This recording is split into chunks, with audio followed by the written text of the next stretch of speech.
삼손은 어떤 사람입니까? 우리 여기 처음부터 다 봐야 되겠지만 오늘 우리 이신번 집사님 읽으신 본문을 중심으로 해서 우리가 다시 한번 삼손을 보려고 합니다.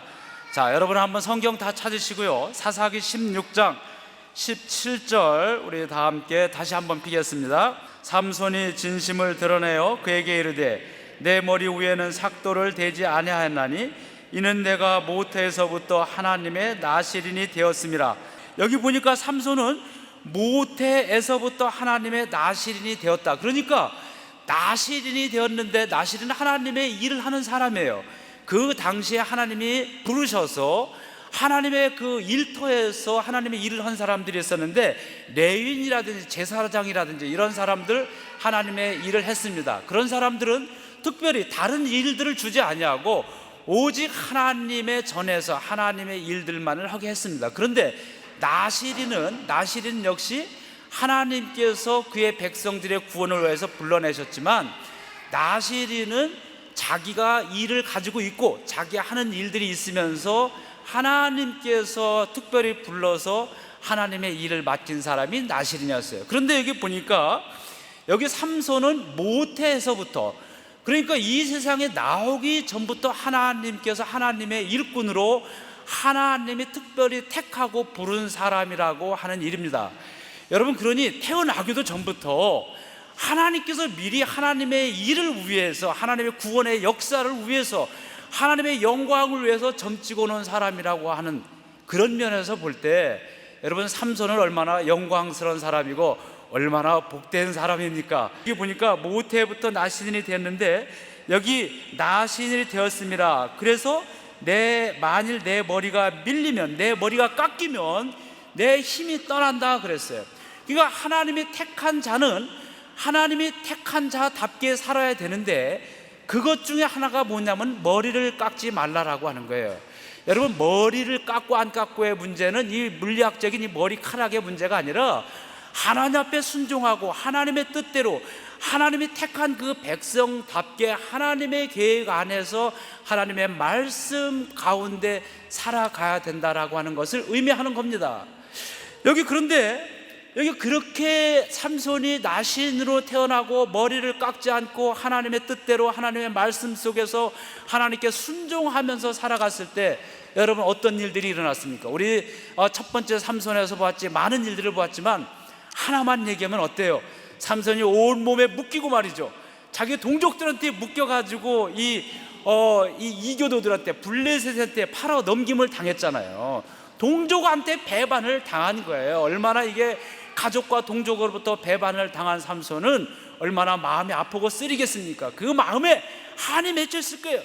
그리고 그 갇혀 몸이 꽁꽁 묶여있는 삼손을 보고 1000명이 되는 블레셋 전사들이 손에 칼을 빼들고 말이죠, 괴성을 질리며 달려들었더라 그렇게 했어요. 그런데 여러분 어떻게 했어요? 그때 갑자기 하나님의 영이 삼손에게 임하게 되고, 삼손을 붙들어 맸던 모든 밧줄을 다 끊어버리게 되고, 그리고 이 괴성을 지르며 달려드는 1000명과 싸우는데 삼손의 손에는 아무런 무기가 없어요. 뭐가 있었습니까? 거기에 땅바닥에 보니까 발밑에 다 말라 비틀어진 나귀 턱뼈가 하나 있었습니다. 그 나귀 턱뼈를 가지고 이 장검을 빼들고 괴성을 질리며 달려드는 1000명의 이 전사들, 이 블레셋의 폭도들 앞에서 말이죠, 이 그냥 푸석푸석 먼지나는 손으로 아마 이렇게 딱 문질르면 아마 이 뼈다귀에 뼈가루가 우르르 떨어졌을 거예요. 말라 비틀어진 당나귀 턱뼈, 이거를 가지고 1000명의 전사들과 싸워가지고 1000명을 다 물리쳤지 않습니까? 여러분, 이것이 하나님의 역사입니다. 하나님이 부른 자는 위기의 순간에 하나님께서 능력을 주시고, 하나님께서 우리가 경험하지 못한, 우리가 생각하지 못한 초월적인 하나님의 힘이 우리와 함께 하셔서 그 위기를 다 극복할 수 있게 해주시는 거예요. 여러분, 삼손뿐만 아니라 우리들에게도 마찬가지예요. 때로는 내가 내 힘으로 감당할 수 없는 그런 위기의 순간이 올 것입니다. 그러나 여러분, 우리가 나를 지금까지 살려두신 그 하나님을 바라볼 때 하나님께서 우리의 눈을 뜨게 하여 주시고, 다른 모든 사람들은 보았어도 그것을 짚지 아니하고 버릴 수밖에 없는 그런 것이지만, 그것을 우리의 눈을 떠서 보게 하시고 그것이 우리의 손에 붙잡혔을 때, 하나님이 나와 함께 계실 때에 아무런 힘도 발휘할 수 없는 당나귀 턱뼈는 폭도 1000명을 무찌르는 그런 하나님의 위대한 무기가 된다라고 하는 거예요. 이미 우리와도 하나님께서는 그런 은혜를 베풀어 주셔서, 그런 기적을 베풀어 주셔서 지금 이 순간까지 우리가 살아오게 되었습니다. 여러분, 사실은 우리는 그렇게 할 거예요. 우리는 너무 우리 이 생각이 한계가 있어요. 우리 생각, 이성, 경험, 요 한계 딱 울타리를 쳐놓고 그 안에서만 생각하다 보니까 하나님이 내 삶 속에 나타나셔서 그 1000명의 폭도가 나를 난도질을 하려고 달려드는 그 속에서도 나를 구해주신 하나님의 놀라운 기적을 우리는 보지 못할 때가 많이 있습니다. 그러나 우리가 정말 영의 눈을 뜨고 볼 때, 우리 육신의 두 눈 말고 제3의 눈, 하나님의 눈, 영의 눈, 믿음의 눈을 가지고 볼 때는 우리 삶 가운데 내가 1000명의 폭도들에 의해서 내 온몸이 1000조각, 10,000조각으로 갈라질 수밖에 없는, 갈갈에 찢어질 수밖에 없는 그런 내 인생의 위기 속에서 하나님의 놀라운 기적이 나를 구원해 주시고 그런 일들을 나타났다는 것, 우리가 영의 눈, 믿음의 눈을 뜨고 볼 때 우리는 발견할 수 있는 것입니다. 이것이 하나님이 부르심을 받은 자, 택함을 받은 자들의 삶의 모습들입니다. 여러분, 매일 영적 일기를 쓰십시오.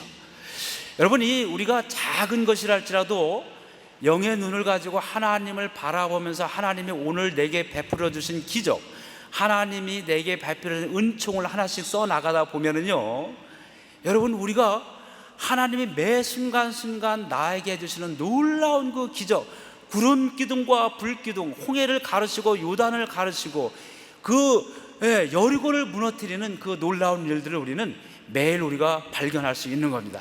여러분, 영적 일기를 꼭 쓰세요. 그리고 그 다음에 다시 한번 보고, 이렇게 하나님께서 나에게 은혜를 베풀어 주셨구나, 감사하면서 나가십시오. 그런데 여러분, 문제는 뭐냐면, 우리가 이렇게 하나님의 택함을 받고 부름을 받아서 하나님의 사람으로 우리 삶 가운데 하나님의 기적을 베풀면서 나갈 때, 우리는 인간이기 때문에 그 하나님의 놀라운 은총과 기적에 감사하면서 나가야 되는데, 그 기적과 은총을 바라보면서 우리가 하나님 앞에 온유 겸손함으로 나가기보다는 우리가 교만하고 하나님 앞에서 거만하여질 수 있다라고 하는 거예요. 내가 하나님의 부름을 받고 나는 아무것도 아니지만, 당나귀 마른 턱뼈 같은 존재지만 하나님의 손에 붙들림 받았을 때 이렇게 한다라고 하는 그런 것을 잊어버리고 곧 자기가 그런 존재인 줄 착각하고 있는 거예요. 그 다음에는 하나님의 말씀이 자기를 떠나게 됩니다. 그리고 자기 마음대로 영의 눈으로, 믿음의 눈으로 바라보고 영의 귀를 열어서 하나님이 주신 말씀에 의지해서 살아가는 것이 아니라 자기 육신의 소욕대로 하고 싶은 대로 나가는 것이 사람의 모습이에요. 그게 사람의 생리예요. 그게 사람의 본능이에요. 여기 삼손도 하나님의 부름을 받고 위대한 그 많은 구원의 역사를 했지만 삼손도 변하기 시작했어요. 여러분, 우리가 하나님의 은혜를 받고 처음부터 끝까지 하나님 나라 갈 때까지 변함없이 똑같이 하나님 바라보고 그 하나님의 은혜를 찬양하고 경배해야 되는데, 사람은 자꾸만 변해요. 얼마나 변화무쌍한 동물인지 알 수가 없어요. 카멜레온은 저리 가라는 거예요. 여기 우리 한번 성경을 보도록 하겠습니다. 우리 16장 아까 17절 봤는데 우리 앞으로 들어가세요. 16장 1절을 함께 보겠습니다. 16장 1절, 16장 1절 다 함께 봉독합니다. 시작. 삼손이 가사에 가서 거기서 한 기생을 보고 그에게로 들어갔더니, 여러분, 가사는 여기요 이방인의 땅 블레셋의 그 나라의 아주 그 도시 중에 하나예요. 5대 도시 중에 하나인데, 여기 쾌락과 번영의 그 대표적인 상징이었던 도시가 바로 가사였던 거예요. 그곳 가사에 가서 한 기생을 보고 그에게로 들어갔다. 여러분, 블레셋, 하나님이 가지 말라고 한 그 이방의 땅에 가서 거기서 하나님의 구원을 전파한 것이 아니라 이곳에 가서 기생을 보고 그 술에 들어갔다. 네, 이제는 삼손이 하나님 앞에서 하나님의 부름받고 그 위대한 일들을 하니까 감히 그 삼손을 팔아 넘겼던 동족들조차도 삼손 앞에 감히 얼굴을 못 드는 거예요. 삼손이 하는 행동에 대해서 아무도 타치를 할 수 없는 거예요. 아무도 그를 제지할 수가 없어요. 그러다 보니까 삼손이 기고만장해졌어요. 자기 하고 싶은 대로 만들어는 거예요. 그 동족뿐만 아니라 하나님께서 기뻐하시지 않고 하나님께서 원하시지 않는 일들을 하는 거예요. 기생을 보고 육신의 눈에 보는 대로 육신의 쾌락을 삼고 기쁨을, 몸의 단순한 육신의 그 쾌락을 얻기 위해서 기생의 집으로 들어가서 그곳에서 재미를 보고 쾌락을 느끼고 나아곤 했던 것이 바로 삼손의 모습이었던 것입니다. 4절, 16장 4절 함께 보겠습니다. 4절 시작. 이후에 삼손이 소래 골짜기에 드릴라라 이름하는 여인을 사랑하며, 여기 또 다른 이방의 지역에 가서 여기는 이름까지 나왔어요. 우리 삼손과 데릴라, 우리 오페라도 있잖아요, 유명한. 여러분 이거 이야기를 모르는 사람은 없을 것입니다. 여기 이름 없는 기생들을 찾아다니다가 여기는 이름까지 나왔는데, 데릴라라고 하는 이 여인에 들어가서 사랑을 나누게 된, 여인을 사랑하며. 여러분, 한 남자가 한 여인을 사랑한다는 것은 아름다운 일입니다. 오늘의 입장을 보면 국경을 초월해서 우리가 그런 사랑이 얼마나 아름다운 건지 모르겠어요. 그런데 여기는 여러분, 이 본문을 가만히 보면은 하나님이 기뻐하시는 사랑이 아니었습니다. 이것은 육체가 바라보는 그러한 인간 한 이성적인 그 육체적인 쾌락만을 일삼는 것이었지, 여기에 두 사람이 진정한 사랑이 없었다라고 하는 거예요.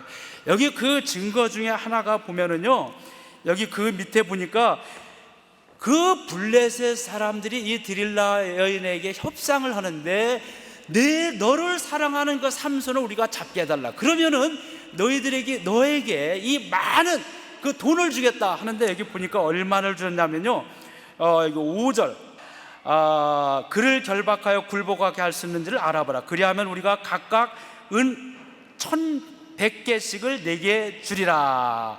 여기 블레셋 당백 5구 군주들이 모여서 한 군주당 은 1,100개씩, 그 5군주면 1,100개씩 몇 개? 5,500은 5,500은 주겠다라고 하는 거예요. 그런데 여러분, 이 여인은 은 5,500개가 아니라 사실은 자기 민족을 위해서 했다라고 하면 또 그나마 봐줄 수 있는지 모르겠어요. 그러나 이 여인은 자기 민족이 아니라 은 5,500개와 더불어서 협상을 하고 자기를 사랑했던 삼손을 팔아 넘기게 됩니다. 그 이야기는 우리가 잘 알고 있습니다.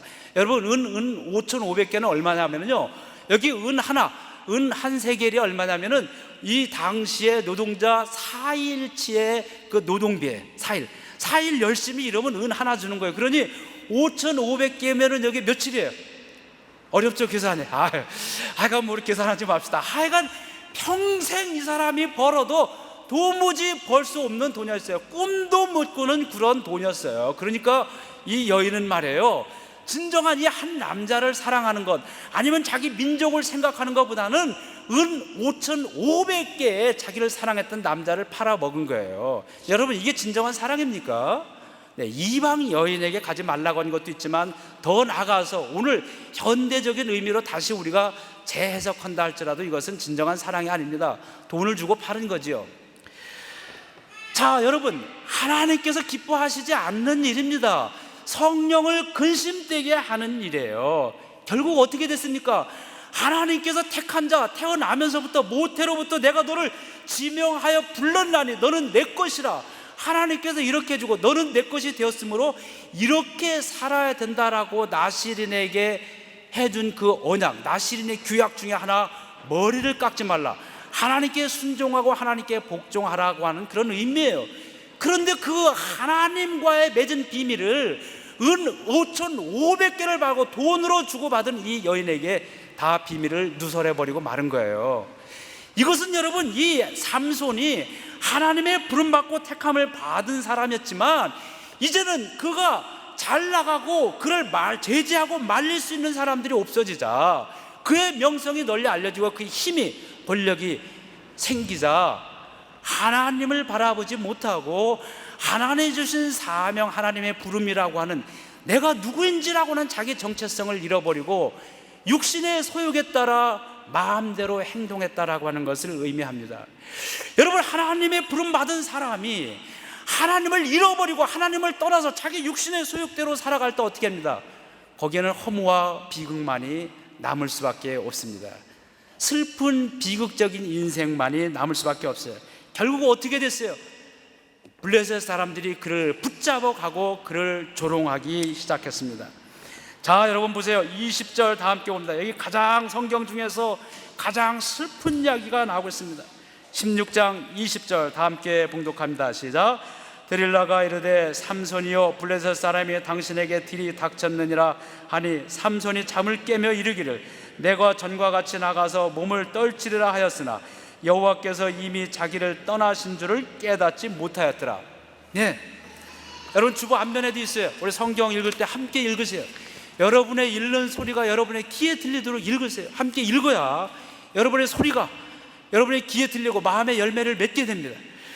자, 여기 보니까 데릴라가 이제 그 머리를 다 밀고 그리고 이제 이 블레셋 사람들이 쳐들어왔어요. 몸을 다 묶은 다음에 깨운 거예요. 일어나시오. 전처럼 블레셋 사람들이 당신을 잡으러 왔나이다. 삼손이 깨어서는 전에도 이런 일을 얼마나 많이 했습니까? 다 묶어뒀지만 일어나서는 다 물리치고 블레셋 사람들을 다 물리쳤어요. 지금도 그런 생각을 가지고 했어요. 그런데 떨치리라 전과 같이 나가서 몸을 떨치리라 하였으나 여호와께서 이미 자기를 떠나신 줄을 깨닫지 못하였더라. 이미 하나님의 영이 삼손을 떠났어요.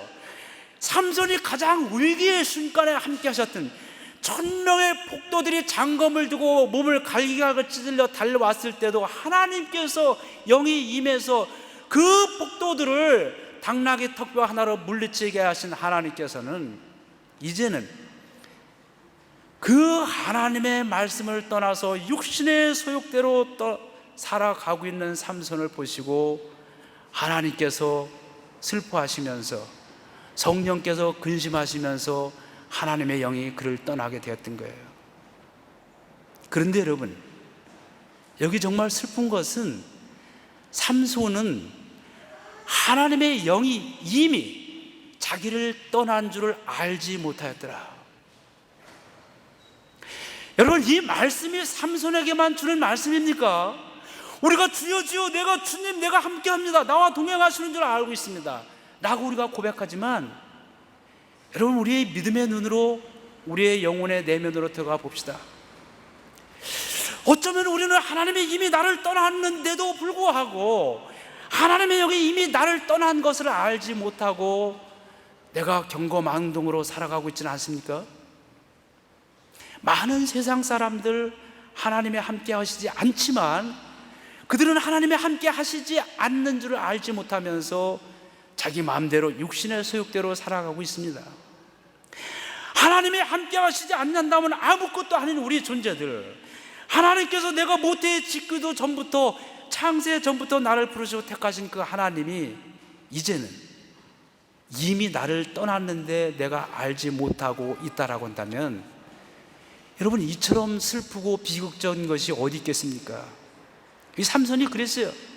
이미 하나님이 떠나셨는데 이미 하나님이 떠나신 것을 알지 못하였노라. 여러분, 우리 영혼이 마비되면은요, 우리가 무감격해지면 우리에게 다가오는 그 영혼의 아픔을 느낄 수가 없어요. 우리가 온몸이 상할 때는 내가 조금을 다쳐도 온몸이 아픕니다. 그러나 여러분, 여기 화인을 맞을 때는, 여러분, 인이 박혔을 때는 어떻게 돼요? 거기 아무리 찔러봐야 아무런 자극이 없는 거예요. 우리 영혼이 우리가 마비됐다라고 한다면 하나님의 말씀이 우리에게 임해도 내 영혼에 하나님의 그 음성이 나에게 온다 할지라도, 하나님의 사인이 내게 온다 할지라도 우리는 그것을 알아차리지 못합니다. 제가 한국 갔다 왔잖아요, 한 달간. 근데 갔다 오니까 차를 이제 한 달 이상 안 탔어요. 근데 차를 이제 타려고 하니까 뭐 바퀴에도 녹이 슬고, 보니까 차를 탔는데 말이야, 딱 시동을 틀고 라디오를 틀었는데 라디오가 잘 안 나와요. 이거 왜 라디오가 잘 안 나왔나 봤더니 이 바깥에 있는 안테나를 누가 빼갔어요. 돌려가지고 한 달간 썼더니, 야, 옛날에는 안테나 빼가는 사람 많은데 최근에는 없는 줄 알았더니 안테나를 빼갔더라고요. 여러분, 안테나를 빼가니까요, 라디오 전파가 안 잡히는 거예요. 하나님께로 향한 우리의 믿음의 안테나, 영혼의 안테나를 우리가 빼버린다고 한다면 하나님께서 우리에게 아무리 음성을 들려주고 아무리 사인을 보낸다 할지라도 우리는 그 하나님의 음성을 들을 수가 없어요. 잡을 수가 없는 거예요. 하나님께로 향한 영혼의 안테나, 믿음의 이 안테나, 기도하고 말씀 보고 내가 하나님 앞에 갈급한 심령이 되어 나가지 못한다고 한다면 우리는 안 잡혀요. 뭔가 잡으려고 하는데 잡소리만 나는 거예요. 찍찍 소리만 나는 거예요. 이거 뭔 소리야? 꺼버리고 말게 돼요. 아예 하나님과 단절된 속에서 살아갈 수밖에 없는 겁니다. 그래서 우리는 매 순간마다 내 영혼의 안테나, 믿음의 안테나를 바르게 우리가 꽂고 바르게 방향을 세우고 민감하게, 여러분 0.1 사이클만 틀려도 이게 잡음이 생기는 거 아닙니까? 우리가 늘 영혼의 안테나를 하나님께로 고추 세워야 하나님의 음성을 들을 수 있는 거예요. 그러나 삼손은 이미 그것을 떠났습니다. 하나님의 영이 떠나고 말았어요. 하나님의 영이 떠난 삼손에게는 어떻게 되었습니까? 21절, 16장 21절 다 함께 봉독합니다. 시작. 블레셋 사람들이 그를 붙잡아 그의 눈을 빼고 끌고 가사에 내려가 놋줄로 매고 그에게 옥에서 맷돌을 돌리게 합니다. 당나귀 턱뼈 하나 가지고 천명을 무찔렀던 이 하나님의 용사 전사가 말이에요, 이방인들에게 잡혀가지고 맷돌을 끄는 그런 그 놀이객감으로 전락하고 말았던 거예요. 슬퍼요. 27절, 16장 27절 넘어가서 함께 보겠습니다. 시작. 그 집에는 남녀가 가득하니 블레셋 모든 방백들도 거기에 있고, 우리 주보에 안 나왔어요. 성경을 찾아보세요.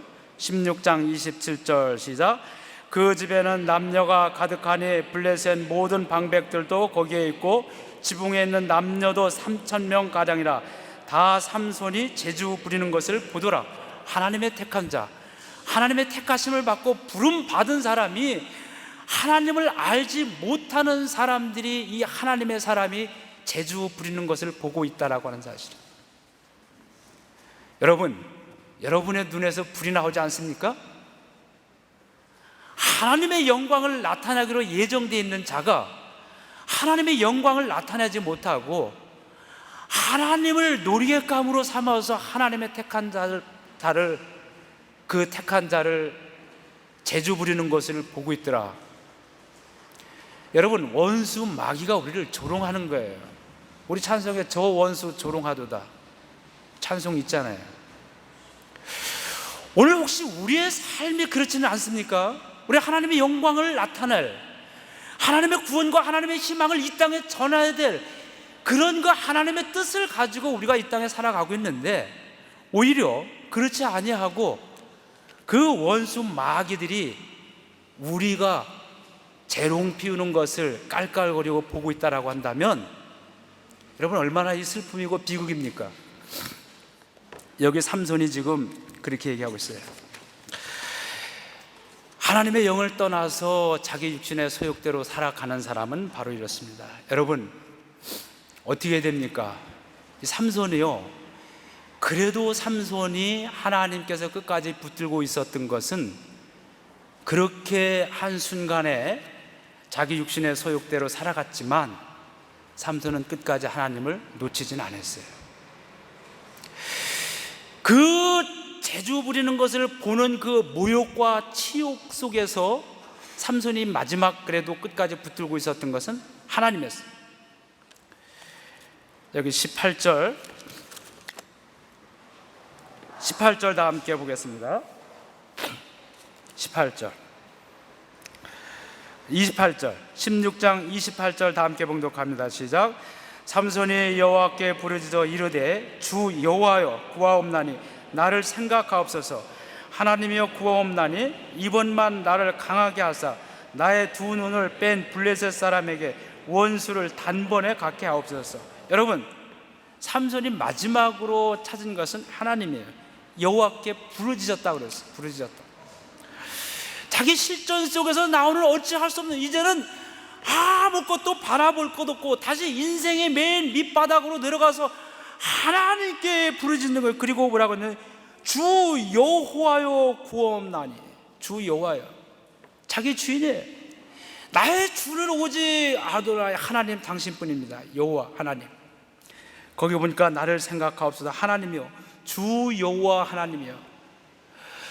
자기 인생의 가장 밑바닥, 자기 인생의 가장 수치스럽고 모멸스러운 이 죽음보다 더한 이 괴로움 속에서 삼손이 찾은 것은 하나님이었어요. 자기 원수들이 자기에게 쥐어준 이 맷돌을 갈면서 하나님과의 끊어진 관계를 다시 회복한 것이 바로 삼손이었던 거예요. 여러분, 하나님의 사람들은 다른 누구가 아니라 자기 자신이 하나님과의 치열한, 하나님 앞에 나가기 위해서 자기 자신과의 치열한 한판 싸움을 벌이지 아니하면은 하나님으로부터 다시 붙들림을 받을 수 없습니다. 적은 외부에 있는 것이 아닙니다. 나 자신이에요. 나 자신 속에 있는 것입니다. 나에게 오는 유혹과 미혹, 어찌할 수 없는 아무런 희망이 없는 절망의 깊은 시면, 7만 길 시면 한가운데서 그 절망의 희망을 걸고 주 여호와 하나님이여 나를 생각하옵소서, 이 하나님께로 향한 간절한 절박한 기도는 하늘을 감동시키는 것입니다. 여러분, 절박한 기도를 하십시오. 습관적인 기도가 아니라 절박한 이 마음속에 정말 하나님을 사모하십시오. 하나님의 은혜가 없으면, 하나님께서 나와 함께 하시지 않냐면 살아갈 수 없습니다 라고 하는 이 절박함이 우리 삶 속에 심하다 때마다 우리는 터져 나와야 돼요. 주 여호와 하나님 나를 생각하십시오, 이 부르짖음이 우리 삶 속에 터져 나와야 되는 거예요. 여러분, 그 지난주에 이제 목사님들 와서 말이죠, 이렇게 이 기독교 역사지 이렇게 안내하고 다녔어요. 거기 그 중에 하나, 우리 자주 갔었던 베네딕트 수도, 베네딕트가 젊은 날 하나님과 기도하겠다고 산속에 들어가서 동굴에서 기도합니다. 이 20대 이 청년의 이 젊은 날 얼마나 많은 유혹이 있겠어요. 하루는 기도하는데 유혹이 오는 거예요. 세상에 내려가서 그 재미있는 모든 것들 누리며 살아가리라. 내려오는데 말이죠, 이것은 나로 하여금 기도로부터 끊게 하는 그 사탄의 유혹이구나 깨닫고 그 가시덤불에서 기도하기 시작합니다. 온몸에 가시투성이가 되고 피투성이 됩니다.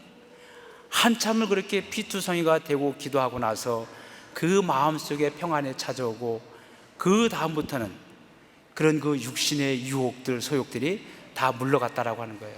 아시시 갔어요. 아시시 여러분, 그 로즈가든 있잖아요, 장미정원. 네, 젊은 날 20대 아시시 프란체스코도 나가서 하나님의 일을 하겠다고 했지만 그 젊음이 주는 유혹을 이기지 못했습니다. 한밤에 그 장미 덩굴 그 밭에 나가서 뒹굴면서 기도합니다. 하나님, 이 유혹을 저에게서 물리쳐 주시옵소서. 그 기도하는 거리로 그 벽에 그림 그려놨는데, 저는 그 그림을 보면 눈물이 쏟아져요. 그 가시 그 밭에서 프란체에서 기도하는데 말이죠, 그 그림을 그렇게 아주 리얼하게 그려놨어요. 그 옆에 그 눈이 시뻘겋고 얼굴이 시뻘겋고 눈물이 흘리는데 말이죠. 근데 천사 둘이 있어요. 천사들도 눈이 시뻘겋고 눈물을 흘리면서 말이죠, 프란체스코 일어나라. 그런데 손을 잡아주지 않아요. 본인이 일어나야 되는 거예요. 자기가 그 극복하고 일어나야 되는 거예요. 네. 믿음의 사람들, 하나님의 사람들은 자기 자신과의 처절한 한판 싸움을 이렇게 거친 다음에 하나님의 사람들이 되었습니다. 사랑하는 성도 여러분, 여기 삼손도 그랬어요. 주 여호와 하나님 나를 생각하옵소서. 그리고 기도한 것이 뭐냐면, 이번만 나를 강하게 하옵소서. 이번만 뭐예요? 마지막이라고 하는 거예요. 죽음을 각오한 거예요. 하나님의 역사, 하나님의 일에 대해서 언제든지 열려 있다는 게 아니에요. 지금 이번만 나로 강하게 하옵소서. 여러분, 우리가 하나님의 일을 할 때 우리는 얼마나 다음을 생각하면서 현실을 지금 놓쳐버리는 때가 많이 있습니까? 내가 하나님 앞에 대해서 해야 될 일들이 있음에도 불구하고 나의 게으름과 나의 미움과 이런 것들 때문에 이번을 놓쳐버리고 다음을 생각합니다. 당연히 다음에 하나님 앞에 해야 될 시간들이 있을 것이라고 생각합니다. 그러나 여러분, 우리는 내일이라고 하는 건 우리는 아무도 장담할 수 없습니다. 오직 하나님만이 아십니다. 우리는 지금 이 순간이 내 인생의 마지막이라고 생각하는 종말론적인 그런 신앙을 가지고 하나님 앞에 나서야 됩니다. 여러분들이 드리는 이 예배가 매일 똑같이 되풀이되는 똑같은 되풀이가 아니라 내 인생의 마지막 예배로 생각하고 여러분은 하나님께 예배를 드려야 됩니다. 저는 내 인생의 마지막 설교라고 생각하고 저는 늘 그렇게 해야 됩니다. 우리는 그렇게 하지 못해요. 저도 그렇게 하지 못해요. 그러나 말씀을 다시 상고하면서 그렇게 살아가도록 우리는 늘 노력해야 됩니다. 여러분이 부르는 찬양 마지막이라고 생각하고 모이십시오. 우리 교회 찬양대가 얼마나 자랑스럽고 얼마나 여러분 기쁨이 되는지 알 수 없어요. 오시는 목사님들마다 다 그래요. 그러나 여러분, 사람들의 칭찬에 우리가 연연할 수가 없어요. 오늘 부르는 2012년 9월 23일 오늘이 찬양이 내 인생의 마지막이라고 생각하고 우리 로마 연합교회 마지막 찬양이라고 생각하고 우리는 그렇게 준비하고 하나님께 예배를 드려야 됩니다. 내일이라고는 우리가 있을 수 없어요. 오늘 이 순간 살려주셨으면 이번만 나를 강하게 없어서 내 마지막 순간으로 여러분이 정말 이 마지막 찬양이라고 한다면 여러분 어떻게 하겠습니까? 우리 일생을 그렇게 살아가야 돼요. 여러분의 주어진 삶도 마찬가지예요. 이번만 나로 강하게 하옵소서. 여러분, 그 이후엔 어떻습니까? 삼손이 살아있을 때보다도 더 많은 대적을 물리치고 그도 함께 죽었습니다. 그러나 하나님의 영광, 하나님의 구원을 이룬 것이지요. 사랑하는 성도 여러분, 이것이 오늘 삼손을 통해서 우리에게 주시는 말씀입니다. 오늘 우리는 부름받은 사람들입니다. 하나님의 말씀에 따라서 믿음의 눈을 가지고 말씀에 의지해서 나가야 됩니다. 여러분, 그럼에도 불구하고 우리는 그 길을 떠날 수 있습니다. 그러나 하나님께서 우리에게 주시는 가장 희망은 바로 이 말씀입니다. 오늘 이 말씀 마치고 결론으로 우리 말씀을 끝이고자 합니다. 16장 22절입니다. 16장 22절. 우리 다 함께 이 말씀 봉독하겠습니다. 이 말씀을 통해서 하나님이 주시는 희망의 말씀을 듣기를 바랍니다. 시작합니다. 그의 머리털이 밀린 후에 다시 자라기 시작하니라. 여러분, 머리를 깎였지만 깎인 머리털은 다시 자라납니다. 하나님의 희망, 하나님은 결코 삼손을 버려두지 않으신다라고 하는 말씀입니다. 우리 부족해요. 저도 부족해요. 그러나 하나님은 우리의 머리를 다시 자라게 하십니다. 하나님의 희망이에요. 절대적인 희망입니다. 그것 때문에 우리가 다시 일어설 수 있고 그것 때문에 우리 다시 살아갈 수 있습니다. 하나님께서 다시 한번 우리에게 기회를 주십니다. 주셨어요. 우리 하나님 앞에 이번만 나로 강하게 하옵소서. 내 마지막처럼 하나님께서 주신 것을 하나님을 위해 섬기겠습니다. 이런 결단이 여러분의 삶 속에 오늘 말씀을 통해 이루어지기를 주님의 이름으로 축복합니다.